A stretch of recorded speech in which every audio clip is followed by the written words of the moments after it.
um texto normativo bem novo, bem atual. E é um texto que vem substituir a RDC 37 de 2011, né, que é a regra que até então estava vigente, que trata do assunto bioisenção, né, que é o termo em inglês biowaivers.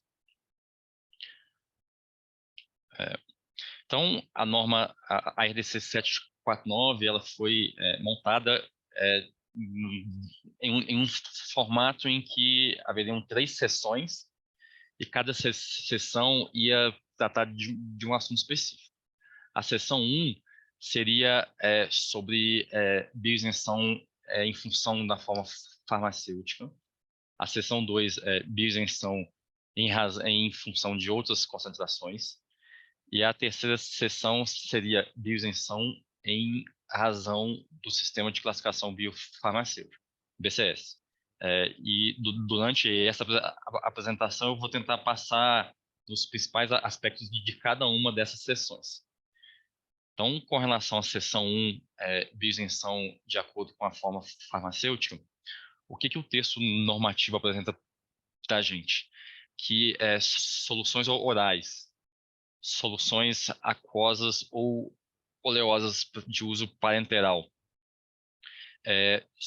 soluções aquosas oftálmicas e medicamentos conhecidos como inalatórios, eles podem ser considerados bioisentos, né? Mas uma novidade que se traz em relação à RDC 37 de 2011, que é que estava vigente, é que há uma restrição maior em relação à formulação que está sendo usada, ou seja, em relação aos recipientes que devem ser qualitativamente idênticos e quantitativamente similares, né? Existe também, com relação aos medicamentos inalatórios, os estudos, como se devem realizar os estudos in vitro para comprovar que o produto ele pode ser bioisento. Essas informações estão descritas numa RDC específica, né? Que é a RDC 278 de 2019. Tá? E nós temos também a possibilidade de bioisenção para aqueles produtos de uso oral em que eles têm a intenção de exercer a sua ação apenas localmente, ou seja, no trato gastrointestinal, né? Nesses casos específicos, dependendo do produto, né, e não foi possível descrever na norma prever todos os casos, dependendo do produto, o estudo de bioequivalência in vivo poderia sim ser substituído por testes de desempenho in vitro, né?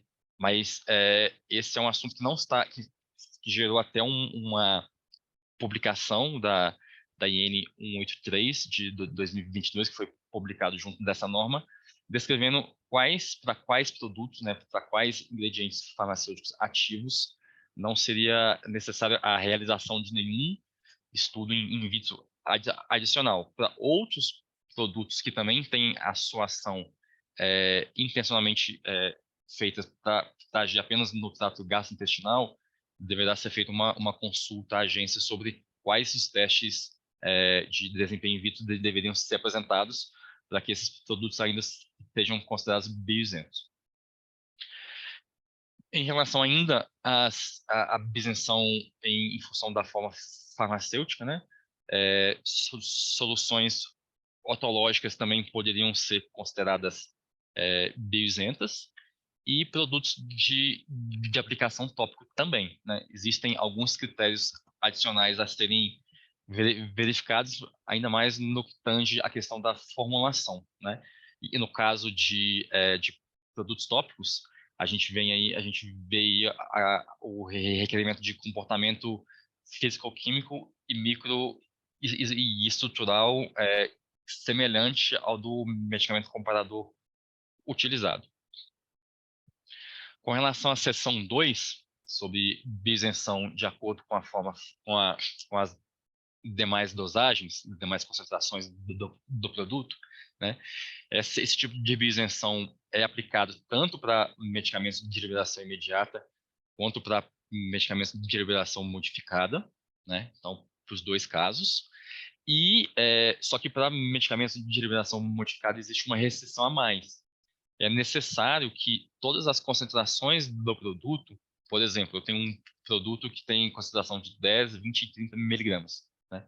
Eu posso realizar o estudo em vivo, estudo de bioequivalência em vivo, para concentração de 30 miligramas, e eu não preciso de realizar o estudo em vivo para as concentrações de 20 e de 10 miligramas. Eu posso, digamos, bioisentar o produto da realização desses dois estudos adicionais. Mas para os produtos de liberação modificada, é necessário que o mecanismo de liberação é, do, do fármaco da forma farmacêutica seja o mesmo para todas as concentrações e que todas as concentrações também sejam fabricadas no mesmo endereço, ou seja, no mesmo site fabril, né? E como a gente faz para determinar qual é a concentração a ser submetida ao estudo de bioequivalência em vivo e quais seriam possíveis objetos de serem bioisentas? Isso depende de algumas informações, né? São informações que geralmente são intrínsecas ao fármaco objeto de registro, né? E basicamente são a linearidade farmacocinética, a proporcionalidade dos componentes da formulação entre as diferentes formulações de diferentes concentrações e a similaridade do perfil de dissolução entre as concentrações que são objetos de registro de medicamento. Então, basicamente, se um fármaco ele tem farmacocinética linear, normalmente o estudo de bioequivalência é conduzido com a concentração mais alta, né? Então, usando o exemplo de um produto que tem 10, 20, 30 miligramas, conduz-se o estudo com a concentração de 30 e as concentrações de 20 e de 10 poderiam ser bioisentas, né? Se o produto se o fármaco ele tem farmacocinética não linear devido à saturação da biotransformação, é indicado também realizar o estudo de bioequivalência na maior concentração, podendo as concentrações menores serem bioisentas.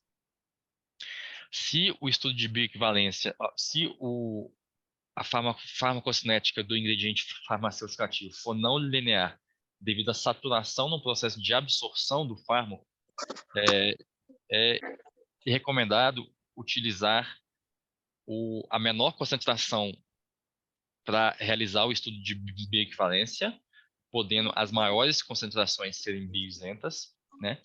E se o fármaco ele não tiver farmacocinética linear devido a uma falta de solubilidade, nesse caso específico seria necessário sim realizar o estudo de bioequivalência no mínimo na menor e na maior concentração. Não tem muito tempo para entrar muito nos detalhes desses requisitos técnicos, mas basicamente o que se espera entre usar a menor ou a maior concentração é usar aquela concentração, dependendo da situação descrita aqui, em que se obtém a maior sensitividade no estudo de bioequivalência para diferenciar as formulações teste e referência que são testadas no estudo.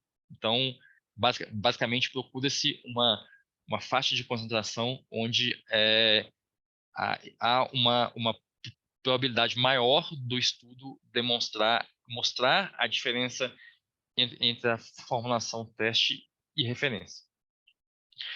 E a última grande seção que está descrita na norma é a bioisenção em função do sistema de classificação biofarmacêutica, né? A antiga RDC 37 de 2011, ela já previa esse tipo de bioisenção, mas ela trazia a necessidade das empresas apenas comprovarem os dados de solubilidade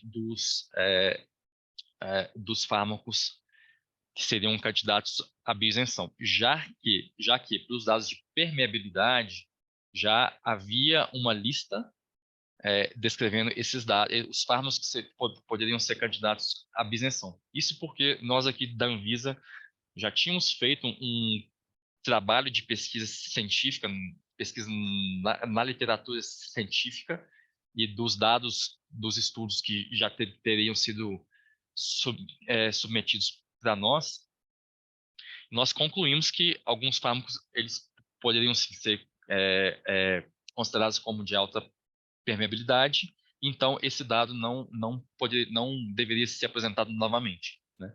No caso agora, na RDC 749, nós não temos mais uma lista positiva e a empresa que quiser submeter dados tanto de permeabilidade quanto de solubilidade para a gente para comprovar a correta classificação biofarmacêutica poderá fazer isso, né? E a partir da classificação biofarmacêutica, a gente conclui se o produto pode ser candidato à isenção ou não, né? Então, a isenção pelo sistema de classificação biofarmacêutico, BCS, ela existe algumas limitações. Ela é aplicável apenas para fármacos de duas classes pelo sistema de classificação biofarmacêutica, 1 e 3. Ela é aplicável também para fármacos conhecidos como prodrogas, né? Desde que esses fármacos eles sejam absorvidos na forma de prodrogas, ou seja, não pode haver uma metabolização ou uma alteração, ou uma degradação desse fármaco no trato gastrointestinal, ou seja, antes da sua absorção, né? E ele também é aplicável para fármacos destinados para o uso sistêmico.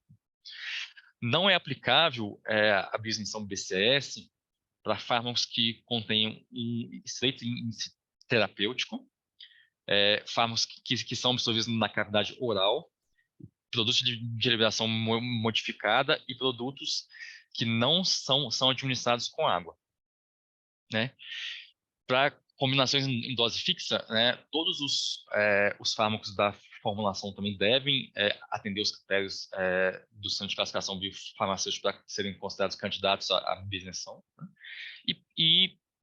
Pelo que eu expliquei, é necessário saber a correta classificação biofarmacêutica do fármaco para poder ou não aplicar a isenção. Para a gente saber a correta classificação, a gente precisa de saber basicamente duas informações intrínsecas aos fármacos. A primeira delas é a solubilidade. Basicamente, a gente entende que pode classificar um fármaco como altamente solúvel quando a maior dose terapêutica é solúvel em 250 ml de meio aquoso nos pHs 1.2, 4,5 e 6,8. Tá? E para fazer esse ensaio, para fazer essa determinação, deve ser feito um ensaio de solubilidade em equilíbrio, né? O pH deve ser monitorado durante todo o experimento e não deve haver uma degradação maior do que 10% do fármaco durante esse experimento, né? Se houver uma degradação maior do que 10%, entende-se que a classificação, que não seria possível determinar a classificação do fármaco em relação à sua solubilidade, né? E o método também deve ser validado, né?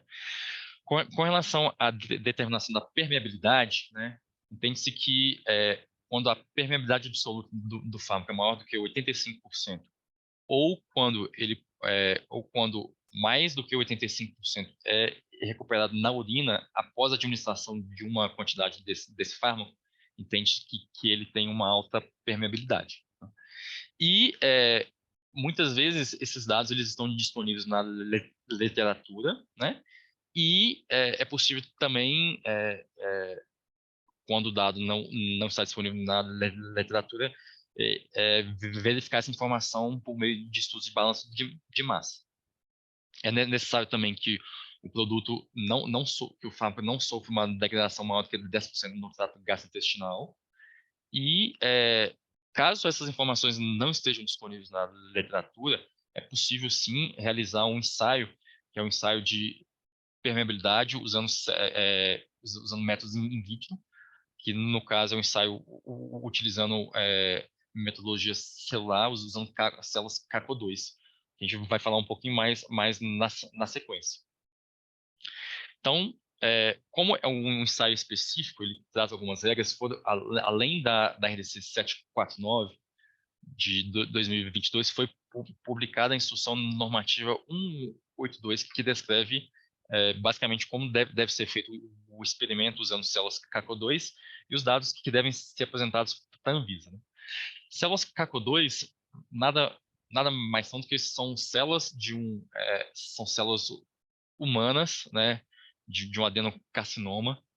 Então, sim, são células, digamos, de um câncer de um indivíduo que foram coletadas e estão sendo, de certa forma, replicadas durante certo tempo e permite que você permite que você tenha células humanas no ambiente laboratorial para que seja testado a permeabilidade dos fármacos quando eles tentam, digamos, passar por esse conjunto celular, né? Então, basicamente um modelo celular para testar permeabilidade. A utilização desses métodos, do método usando células CACO2, deve ser precedida por um processo de validação, onde devem ser usados 5 drogas, cinco fármacos com permeabilidade conhecida, né?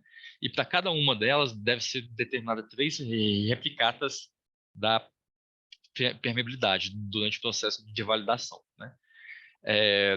E essa permeabilidade conhecida, fármacos com essas permeabilidades conhecidas são conhecidos como fármacos que têm zero permeabilidade, fármacos de baixa permeabilidade, fármacos de permeabilidade intermediária e fármacos conhecidos como de alta permeabilidade, né? E durante o processo de validação, é necessário que o ensaio que está sendo realizado consiga diferenciar as drogas com baixa, moderada e alta permeabilidade, para, de certa forma, validar o experimento que está sendo feito, né? Os métodos também devem ser quantificados, né? O método de quantificação deve ser validado, né? Devem ser verificadas a integridade das células CACO2 na camada em que está sendo realizado o experimento, né? Existem algumas técnicas específicas para isso. Uma delas é uma técnica que usa resistência elétrica, e a integridade também deve ser verificada, confirmada usando drogas de permeabilidade zero, fármacos de permeabilidade zero.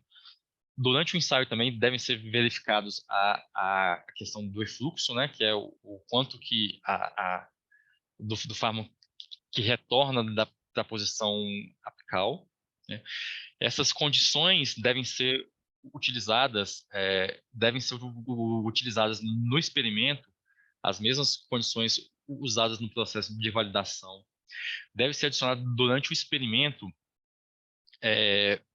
drogas com fármacos com moderada e alta permeabilidade, que são conhecidos como padrões internos, né? E não pode haver nenhuma incompatibilidade entre esses fármacos, que são os padrões internos, com o fármaco que está sendo de interesse durante o ensaio que está sendo feito, né?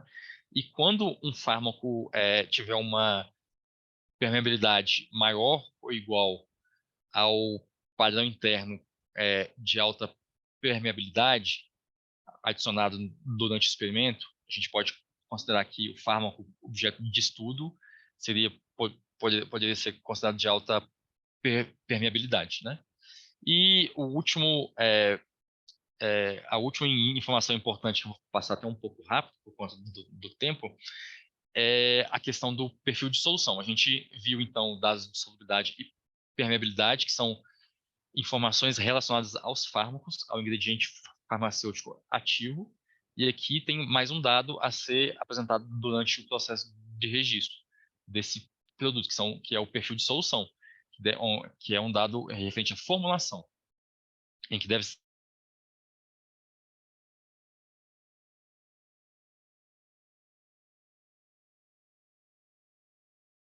e estatísticas para comparação dos perfis de solução obtidos estão descritos na RDC 31 de 2010, né?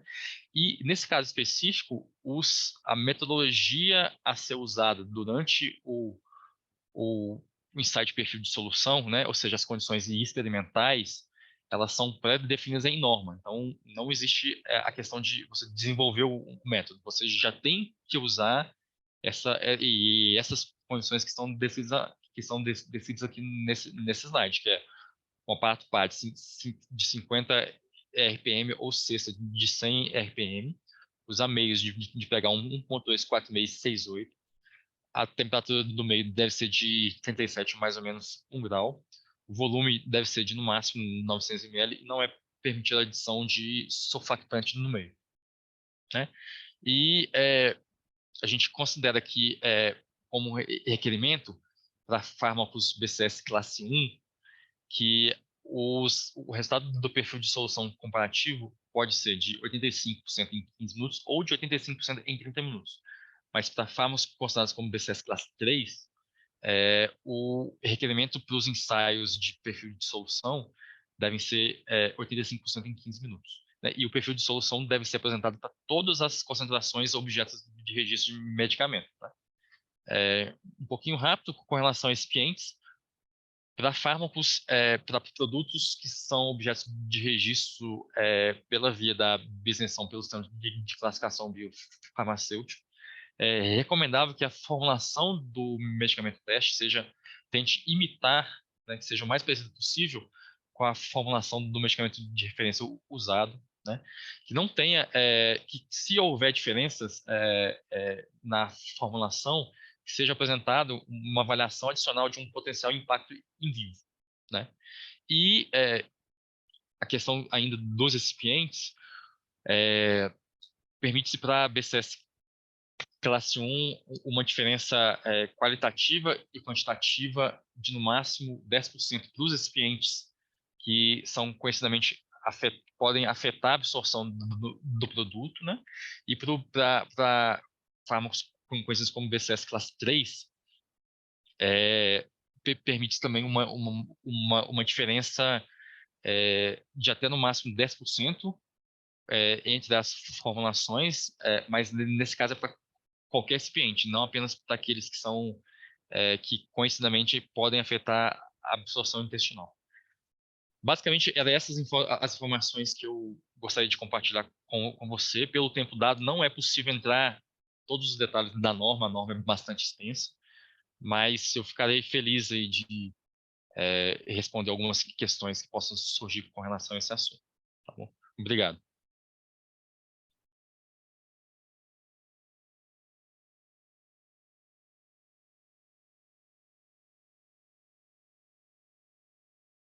Desmutar. Muito obrigado, Eduardo.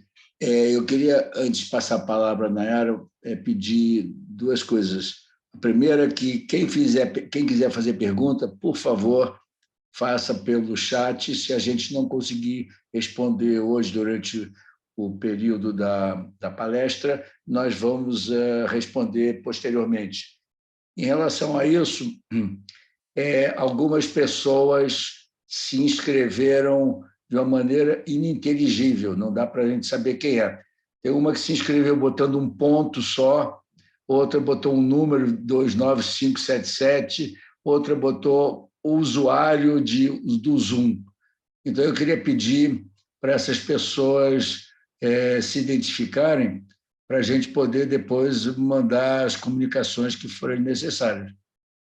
Quem não se inscreve, quem não encheu o formulário de inscrição, quer dizer, que pegou carona e alguém deu o link, por favor, que coloque também do lado do nome o e-mail e a empresa, para a gente poder identificar. Tá? Então, é só para identificar. E nós vamos, então, responder as perguntas, o Eduardo vai responder as perguntas, então, logo a Nayara acabe, a gente vai fazer uma sessão de perguntas e respostas. Então, por favor, usem o chat. Nayara Albuquerque é da empresa Eleve Science, é responsável da parte científica da empresa Eleve Science. e ela vai, então, se concentrar em falar sobre estudos in vitro e oportunidades da bioisenção. Obrigado, Nayara. Obrigada, Flávio, eu que agradeço. Boa tarde a todos, obrigada pela oportunidade, pelo convite de falar um pouquinho sobre métodos in vitro. É claro que 20 minutinhos aqui, rapidinho, não vai dar tempo da gente esgotar o assunto, né? Afinal de contas, também é uma novidade aqui da RDC 749, mas a gente traz aqui alguns pontos, a gente traz alguns entendimentos e já me coloco à disposição também para conversar um pouquinho, discutir, esclarecer algumas dúvidas, o que eu souber. Acho que a troca de informações, de experiência é sempre muito bem-vinda, né? Então, assim, a gente está falando aqui, né, dos métodos in vitro, das oportunidades de bioisenção, e para deixar bem claro, né, a gente está tratando principalmente da RDC 749, da Instrução Normativa 182, que trata, então, sobre os ensaios de permeabilidade com as células CACO, e trago um pouquinho aqui também das informações lá do Guia 20, que ele já falava das análises de desempenho in vitro, ele já falava dos ensaios de permeação cutânea in vitro, então também tem muita conexão com o que eu vou falar um pouquinho aqui. E claro que toda essa história aqui começou com a RDC 37, a primeira de isenção, então só colocando aqui essa timeline. E quando a gente fala, né, de bioisenção, quando a gente fala de alteração regulatória, a gente não pode deixar de entender o impacto que isso tem para o setor, né? Eu estudei, inclusive, um relatório da Anvisa que ele comenta os impactos para o setor, para a sociedade, enfim, achei muito bacana e queria trazer alguns pontos importantes. Um deles é que fica bem claro uma certa alteração das regras do jogo, né? Hoje a gente tem uma RDC muito mais robusta, uma legislação muito mais robusta e com novas oportunidades de bioisenção que não estavam contempladas lá na RDC 37, tudo isso até mesmo para cada vez mais contemplar as exigências do ICH. A gente observa também um aumento, né, nas oportunidades de uso dos métodos in vitro, então trago aqui principalmente o ensaio de permeabilidade intestinal, que já estava previsto no Guia M9 do ICH, e que aqui no Brasil ainda não estava contemplando. Trago a permeação cutânea, que ela ainda era sutilmente utilizada, né, mas que a gente vê algumas novas oportunidades. E trago também, lógico, que há um impacto financeiro reconhecido para o setor. A gente sabe que os ensaios de bioequivalência, eles são grande parcela, né, do custo do desenvolvimento de um produto, então, eventualmente, seguir pelo caminho da bioisenção, né, seguir por estratégias de bioisenção, pode sim reduzir os custos, os investimentos no desenvolvimento de um produto, e os métodos in vitro podem ser uma ferramenta para essa redução de custos também.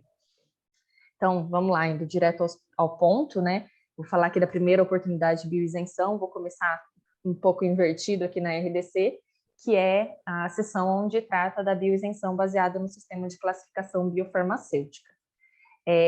A classificação biofarmacêutica, essa classificação, né, é aplicável para fármacos de alta permeabilidade e alta solubilidade, que são os classe 1, e de alta solubilidade, alta e baixa, né, permeabilidade, classe 3. Então, essa oportunidade, classe 1 e classe 3, na RDC, ele deixa bem claro que você precisa comprovar essas informações, né? Então, você deve comprovar a solubilidade, você deve comprovar a permeabilidade, além de satisfazer também os critérios de dissolução de excipientes, que o Eduardo já trouxe um pouquinho aqui para a gente também. E aí, quando ele vai entrar nas sessões, onde ele vai, onde a RDC explica certinho, né, o que é esperado de solubilidade, o que é esperado de permeabilidade, a gente chega no artigo 49, que traz, então, a possibilidade de você defender a bioisenção através da classificação biofarmacêutica, utilizando o método in vitro, que é de permeabilidade com células CACO2, e então, de forma paralela, a Anvisa solta também a Instrução Normativa 182, que fala como esse estudo deve ser conduzido. O Eduardo já contou um pouquinho também, mas eu queria trazer algumas imagens, algumas coisas para que vocês pudessem entender. Então, falando um pouquinho dessa célula, né? A CACO2 é uma célula humana, é uma célula isolada e cultivada in vitro. Ela veio, então, de um adenocarcinoma de colo humano e ela se diferencia. Então, no decorrer do trabalho, no decorrer do cultivo com essa célula, ela estruturalmente se diferencia e se assemelha estruturalmente à estrutura dos enterócitos, que é o epitélio intestinal. Então, ela apresenta uma monocamada polarizada e com as microvilosidades, conforme a gente vê nessa imagem. Essa imagem aqui é do epitélio intestinal, e aqui é uma simulação de como as células CACO se diferenciam e formam, então, essa monocamada polarizada e com essas microvilosidades que simulam o epitélio. Então, aqui, para vocês verem, né, na prática como que funciona. Essas células, elas são cultivadas em um inserto, que é um recipientezinho de plástico, né, que ele possui uma membrana semipermeável, onde a gente sedimenta essas células nesse inserto, a gente cultiva ela por 21 dias. Durante esse período, ela se mantém nutrida, ela se mantém em condições adequadas para essa diferenciação, até que ao final desse processo ela está diferenciada, ela está, então, com essas microvilosidades que simulam o epitélio intestinal, e é com esse sistema, que aqui vocês veem uma foto, que a gente consegue fazer o estudo in vitro. Aqui na foto, vocês podem ver que a gente está com uma placa. Essa placa, ela possui 12 unidades de insertos, então 12 fragmentos de epitélio intestinal, tá? Então, a gente consegue conduzir até 12 ensaios paralelamente nessa única placa. Então, como que funciona? Cultivei minha célula, ela se diferenciou, está prontinha para uso, passou no controle de qualidade, né, que a gente viu na RDC, que ela tem que ter uma resistência conforme o seu histórico de processo produtivo, tem que passar pelos critérios de aceitabilidade, enfim.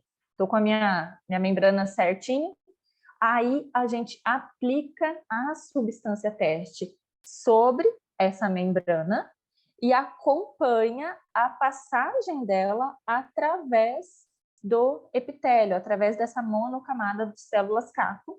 E vamos, então, no decorrer do tempo, retirando alíquotas deste compartimento aqui de baixo, que é o compartimento basolateral, e fazemos quantificação do ativo nesse compartimento e entendemos, então, um perfil cinético, né, de passagem do ativo que estava lá no compartimento de cima, que é o compartimento apical, e que passou através dessa membrana.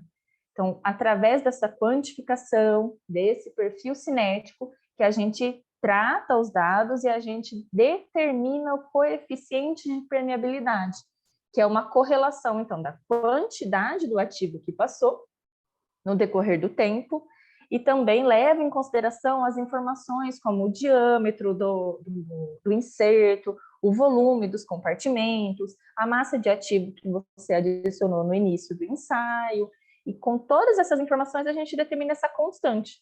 É essa constante aqui que a gente utiliza para fazer a classificação biofarmacêutica. Tá? Então, eu já vou mostrar nos próximos slides um pouquinho mais.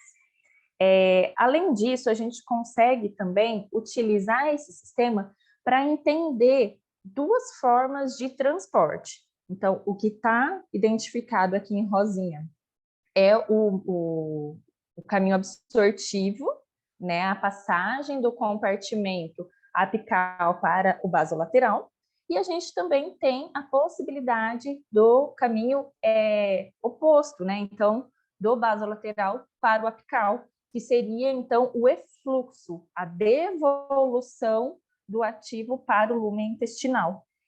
É importante a gente conhecer, caso ocorra esse tipo de mecanismo, para que a gente faça essa classificação, se o ativo ele passa ou não por, corre risco ou não de sofrer efluxo.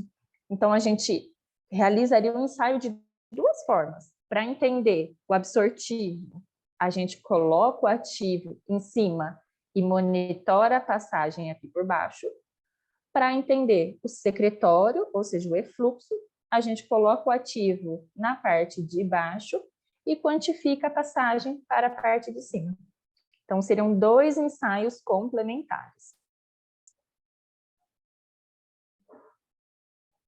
Bom, falando um pouquinho mais dessas células, né? Essas células, elas expressam os principais transportadores de efluxo de fármacos, como a PGP, né, que é uma dos transportadores mais importantes, né, nesse processo, mas ele também expressa alguns transportadores de captação de drogas, então transporte ativo, né, que são os principais transportadores presentes nos enterócitos do intestino delgado, na região, principalmente regional, e ileal.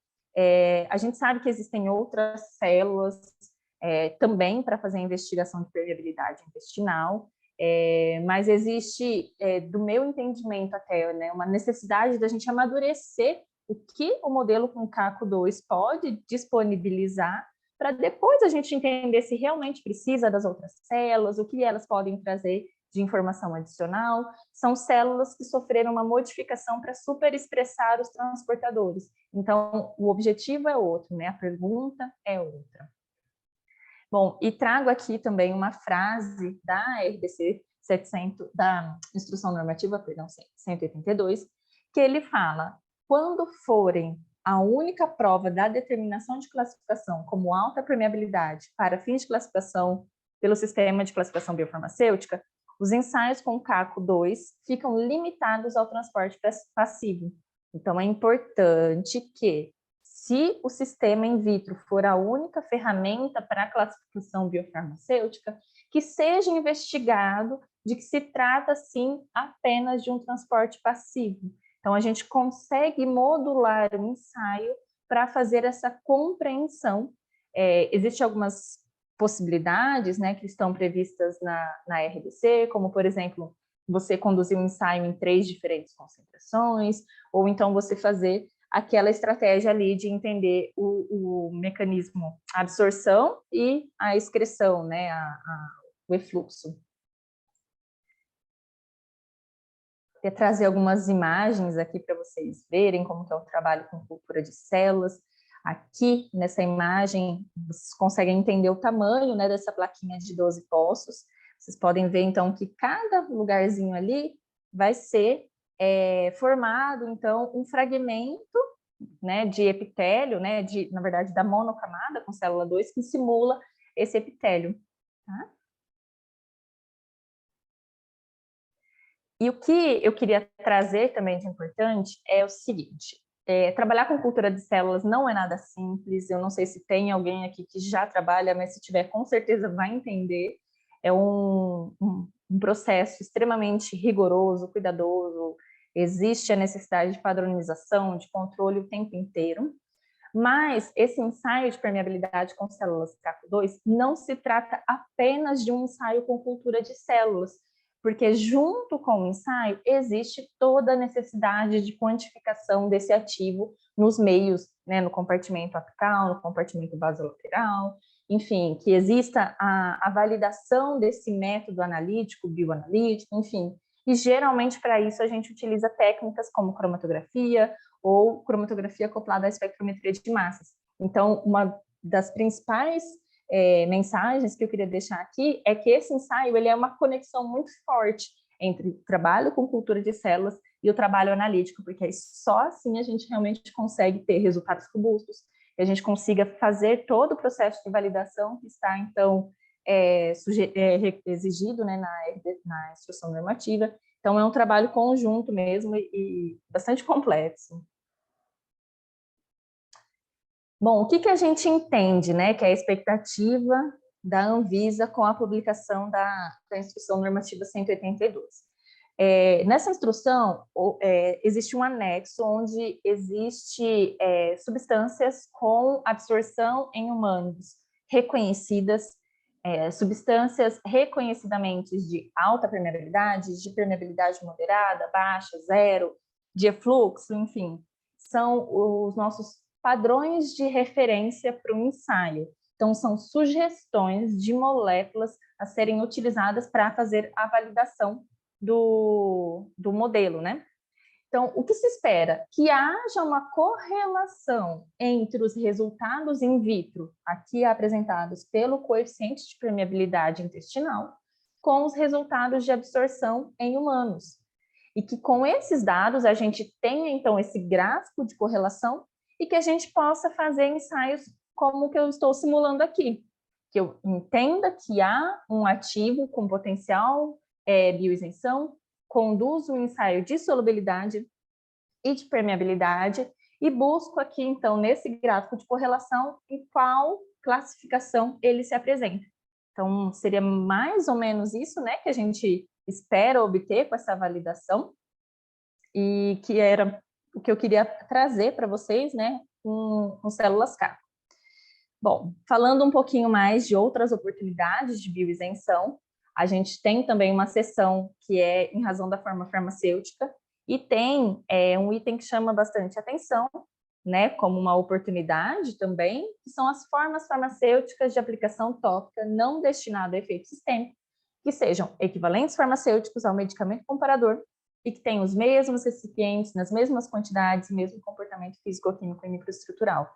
Então, aqui a gente tem uma oportunidade de bioisenção para produtos tópicos de efeito não sistêmico. E um pouquinho mais para frente, na RDC 749, tem, então, a recomendação de que essas formulações elas devem ser comparadas. Caso haja alguma pequena alteração no recipiente, a gente precisa entender o impacto dessas alterações no desempenho in vitro, o impacto dessas alterações na permeabilidade desse produto, enfim, que a gente precisa comparar e atestar essa semelhança entre o produto em desenvolvimento e o produto referência, né, entre o medicamento referência.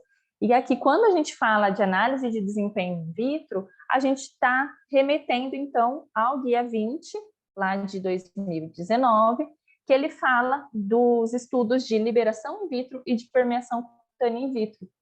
Não é uma super novidade, né? Afinal de contas, a gente tem um guia lá de 2019, mas acho que é uma novidade a exigência, né? O uso mais intenso desses ensaios. Então, eu trago aqui rapidamente um pouquinho desses dois modelos, sendo que o modelo de liberação in vitro, ele contempla somente um ensaio físico-químico, né? Um ensaio onde você entende a saída do ativo da formulação e a disponibilidade dele para interagir com o extrato córneo, que é a camada mais externa da pele. Então, é um ensaio de comportamento da formulação, realmente algo bastante robusto para fazer a comparação entre formulações teste e referência. Então, contemplaria apenas ali a interação, a liberação do ativo da formulação e ele ficar disponível para atuação aqui na camada da pele. Quando a gente olha o ensaio de permeação cutânea in vitro, a gente tem um mecanismo agora mais complexo, porque agora a gente expõe a nossa formulação a um ambiente biológico, que é uma membrana biológica.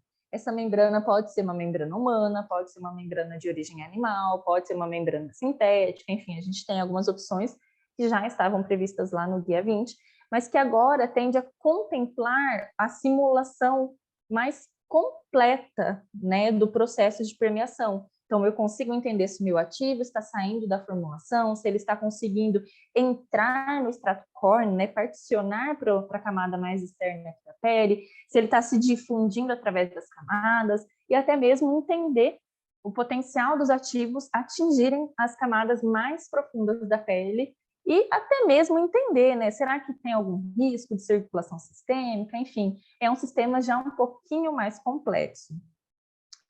Eu vou mostrar aqui rapidamente como que os modelos funcionam, né?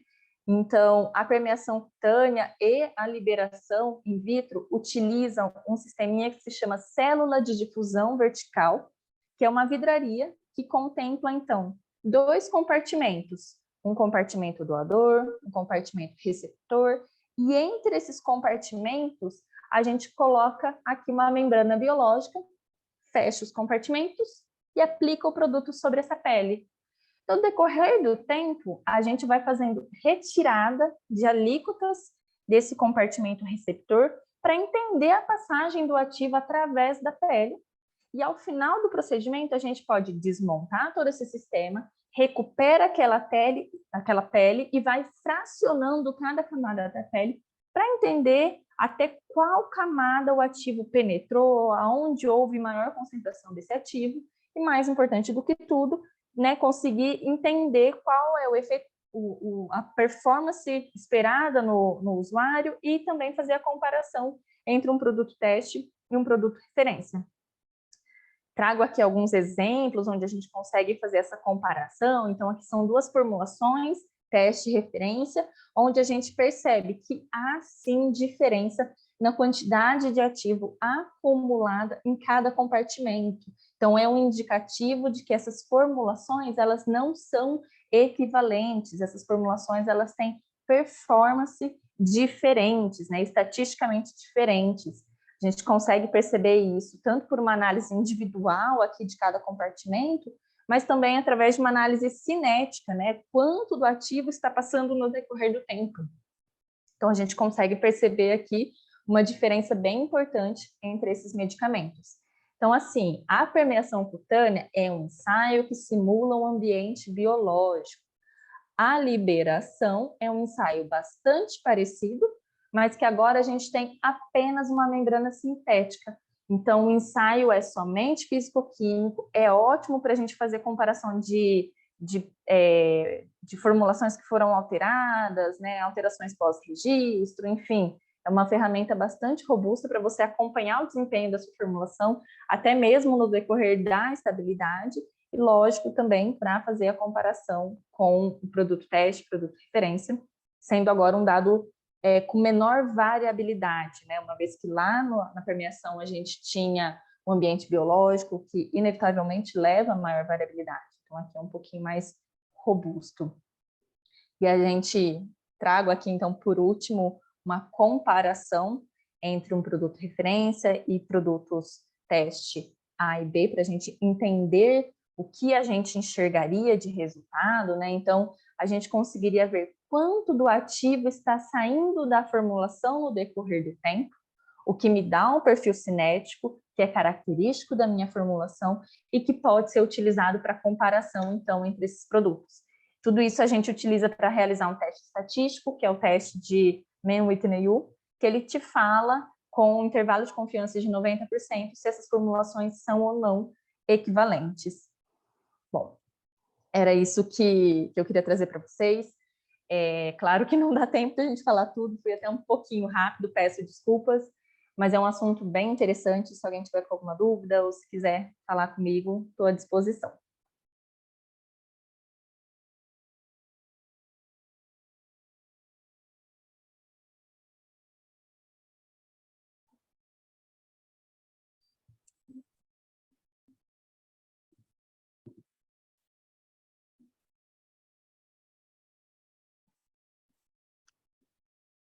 Pessoal, boa tarde. Então, eu vou aproveitar alguns minutinhos que nós temos para trazer algumas perguntas, né, que nós recebemos aqui pelo chat e também algumas perguntas que já haviam nos enviado. Acho que uma pergunta bastante importante que poderia ser direcionada ao Eduardo é com relação a esta fase de transitoriedade, né, onde nós entendemos que há um período em que a RDC 37 e a 749 estão vigentes. Qual seria uma recomendação, como nós podemos tratar estas exigências neste período e já nos preparar para a revogação da RDC 37 de 2011? Bom, respondendo essa pergunta, na parte final do texto da RDC 749, há a previsão de que alguns projetos, né, alguns projetos que já estejam em andamento e que, de certa forma, utilizados como referência à RDC 37, eles não sejam perdidos, totalmente perdidos, com relação às alterações dos requerimentos técnicos, né? São basicamente projetos que envolvem isenção em função da forma farmacêutica, já que o texto da nova norma traz algumas restrições adicionais em relação à formulação, e bioisenção de demais concentrações. né? Então, ao período após a publicação da RDC 749 em setembro, a RDC 37 de 2011 ainda ficaria vigente com relação a esses requerimentos por mais 12 meses, né? O intuito foi de fazer com que as empresas que já estivessem desenvolvendo alguns produtos usando normativa antiga não perdessem o que já foi feito até o momento. Então, se a empresa conseguisse submeter, mas aí é importante lembrar que a data de submissão desses projetos em andamento tem que ser 2 meses após, se não me engano, após a data que a nova norma, a 749, ficou vigente. Obrigado, hein, Eduardo. Deixa eu aproveitar aqui, Franciane, eu vou fazer uma pergunta que estava aqui no chat. Claro. Eu vou fazer as perguntas estão aqui no chat, Eduardo, você depois vê qual que faz sentido se responder ou se vai responder tudo. Então, tem 3 perguntas aqui no chat. A primeira é do Eduardo Nabas, que gostaria de saber, no caso da ADF, a Associação Dose Fixa 3 e FAS, tiver na composição um fármaco classe 2 e 2 fármacos classe 1, posso realizar a BQV do fármaco classe 2 e biotentar as demais? Então, essa é uma pergunta. Segunda pergunta, no caso da bioisenção por BCS, se não for possível determinar se o fármaco BCS 1 ou 3, através dos dados da literatura, mas se a empresa atender os critérios mais restritos, que seria para um BCS 3, como a dissolução muito rápida e recipientes quali e quanti similares ao comparador, é mesmo assim necessário realizar um ensaio in vitro com cargo 2 para classificar? A outra pergunta é com relação às abordagens mecanísticas que podem ser utilizadas para avaliação do impacto da diferença qualitativa dos recipientes que possam interferir na absorção em vivo, poderão ser aceitas ferramentas de simulação computacional como o software GastroPlus? Fica a teu critério as respostas que você puder fazer agora, caso contrário, você depois responde. Então, acho que a gente consegue abordar todos aqui, né? De maneira rápida, né? Sim. Bom, com relação à primeira pergunta sobre aplicação de BCS para ADFs, né? De isenção BCS para ADFs. A RDC 29 é bem clara, a RDC 749 é bem clara no artigo 29, no parágrafo 4º, em que a aplicação da isenção BCS ela só pode ser aplicada para combinação em dose fixa quando todos os ingredientes farmacêuticos ativos da formulação, né, eles são capazes de ser business. Então, como a gente tem aí foi citado um produto que é classe 2, que não entra na possibilidade de bioisenção, seria necessário sim conduzir isso de bioequivalência para essa formulação, para essa combinação em dose fixa e quantificar todos os ativos em vivo, determinar bioequivalência em vivo para todos os ativos da formulação. A próxima pergunta da Mayara, acredito que ela quis dizer que na impossibilidade de determinar se o fármaco em questão tem alta ou baixa permeabilidade, é possível aplicar a bioisenção BCS desde que todos os requerimentos que envolvam a formulação sejam atingidos, sejam cumpridos, né, dos fármacos, como se fosse um produto de classe 3. Né, isso seria possível sim, mas a gente vê então que pode ser, que pode haver uma dificuldade de se cumprir, de apresentar dados com relação à correta classificação da permeabilidade do ativo, mas é necessário que a empresa seja capaz de apresentar dados que descrevam a correta solubilidade do princípio ativo em questão, né? E tratar a formulação como sendo uma formulação que contém um fármaco BCS classe 3. Sim, seria sim possível a aplicação do BCS nesse caso, sem os dados de permeabilidade, desde que os dados os requerimentos que envolvam a formulação sejam aqueles mais restritos, que são os para fármacos da classe 3. Tá?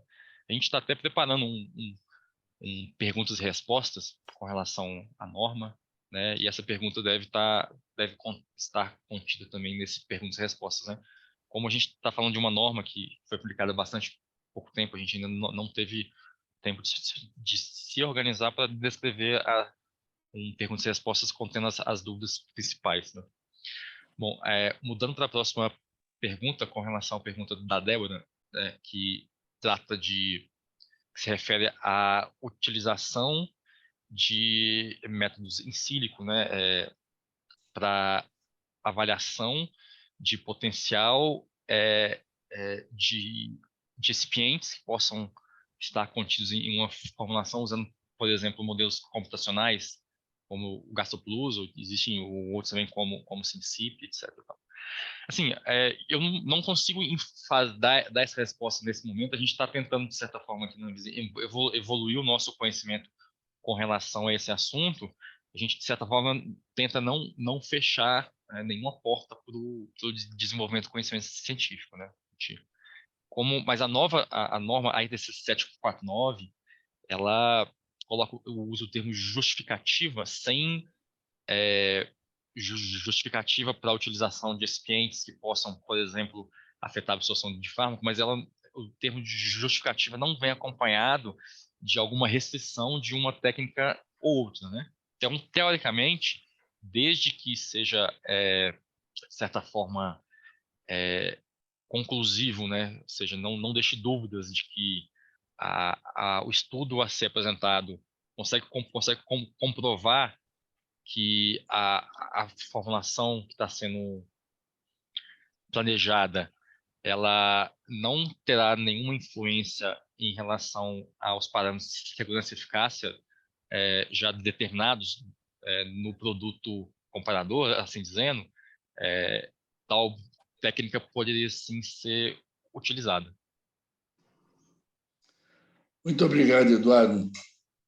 Só quero mencionar que a Nayara colocou, na verdade, a Júlia colocou o e-mail da Nayara no chat. Quem quiser depois manter contato com a Nayara, por favor, olhe no chat que tem o endereço dela.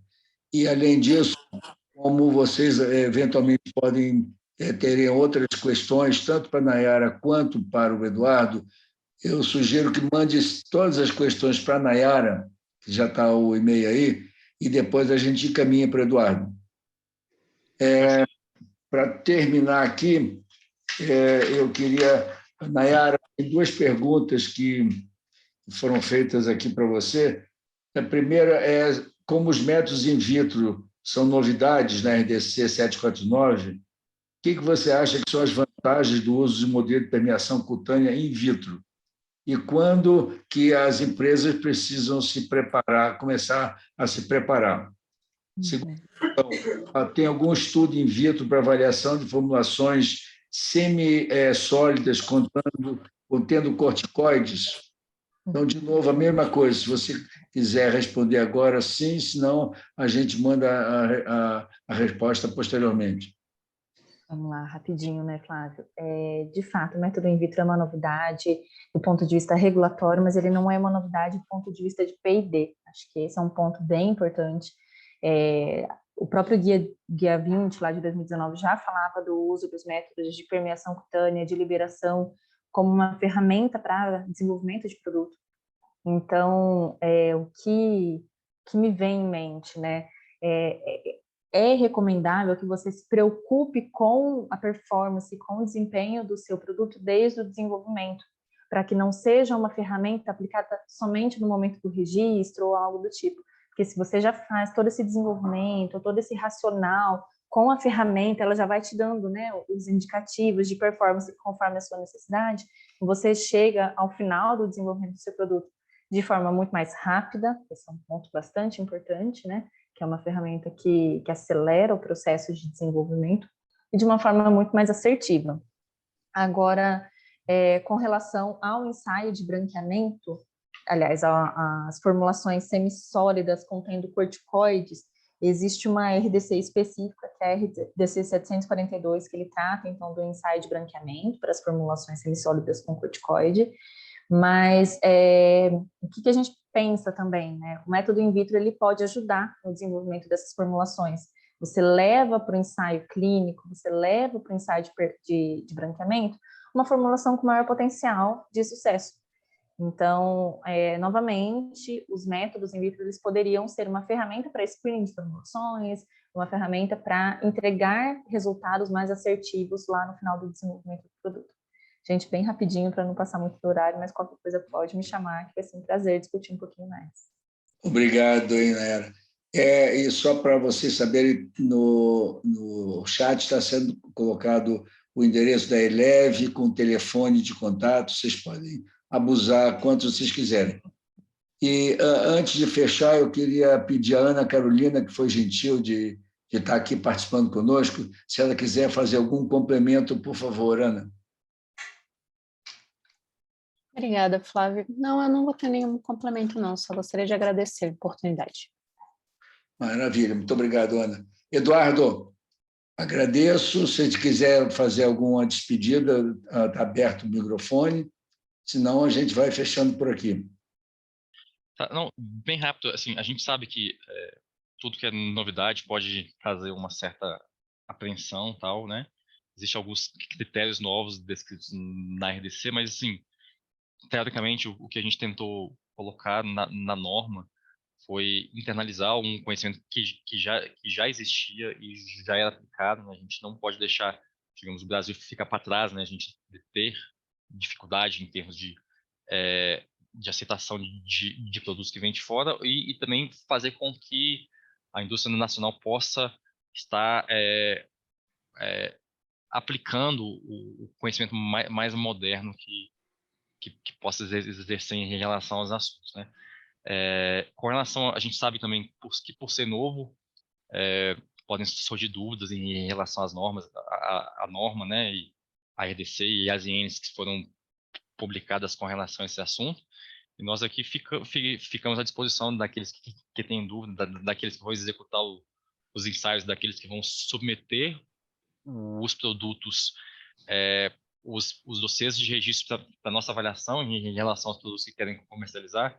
A gente fica aqui aberto na Anvisa em relação, a gente tem aí as nossas ferramentas de contato institucional, que é o Anvisa Atende, que a gente internamente chama de SAT, tem a marcação de reunião para discutir algum assunto específico, de algum projeto específico. Então, a gente permanece à disposição para continuar discutindo o assunto em outras oportunidades, tá bom?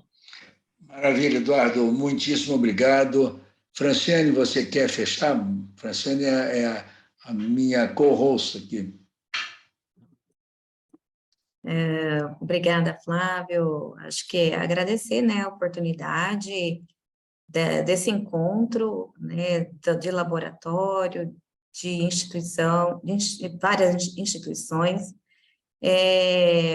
e mostrar também que estamos muito contentes, né, com os avanços que o Brasil está trazendo, né, com relação ao que está acontecendo no mundo.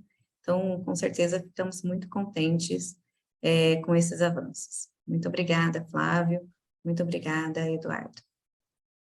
Bem, então, pessoal, obrigado. Franciane, nós podemos fechar a gravação e agradeço mais uma vez, Eduardo, Ana Carolina e o pessoal da Eleve, a Júlia, a Nayara e a Franciane.